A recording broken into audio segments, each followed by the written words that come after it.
Mesdames et messieurs, bonjour et bienvenue dans cette nouvelle revue de presse du lundi 19 mai 2025.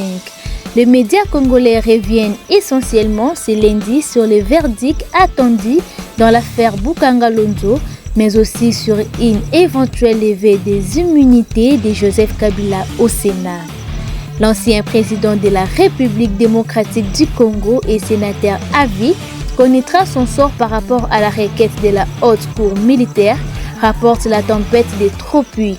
Le député national et ancien premier ministre Augustin Matata sera fixé sur le verdict de la Cour constitutionnelle devant se prononcer sur les réquisitoires du ministère public les condamnant à 20 ans de prison, dont 10 ans de prison ferme et une autre partie en sursis. Ces deux personnalités ayant à un certain moment cheminé ensemble vont connaître leur sort respectif au courant de cette semaine, indique le journal.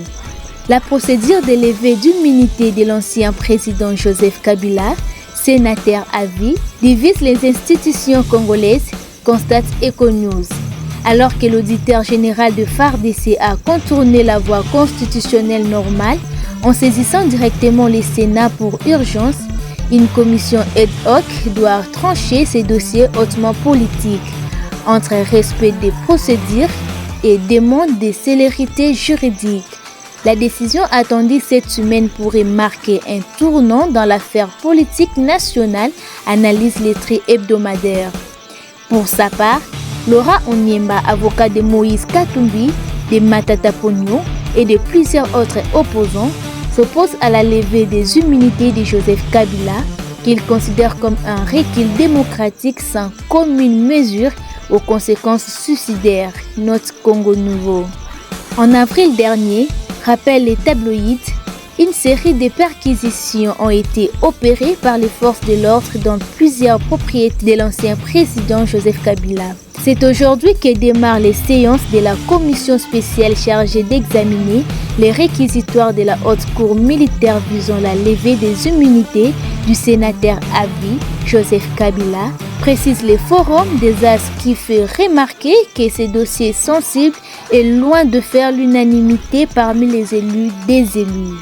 Quant à Augustin Matata, la prospérité revient sur l'empressement et la violation flagrante du cadre légal en ce qui concerne les immunités de Matata.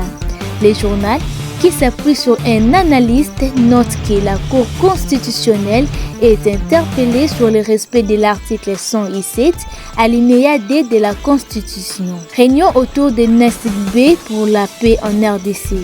Dans un autre registre, le quotidien revient sur la résolution de la crise en RDC et indique que Fort Nassig B est plus optimiste pour une escalade entre la RDC et le Rwanda. Une réunion s'est tenue samedi à Lomé, au Togo, entre les médiateurs de l'Union africaine Fort Nassig B, également président du Conseil de la République togolaise, et le panel des facilitateurs de l'Union africaine. Cette rencontre s'inscrit dans le cadre des efforts en faveur de la paix dans l'est de la RDC et du renforcement des relations entre la RDC et le Rwanda, résume les traits hebdomadaires. Les co-facilitateurs ont également mis en avant l'importance d'une collaboration renforcée avec l'organisation régionale, notamment la communauté de l'Afrique de l'Est et la communauté du développement de l'Afrique australe, ainsi qu'avec des partenaires internationaux tels que le Qatar et les États-Unis d'Amérique, écrit uelenews.net.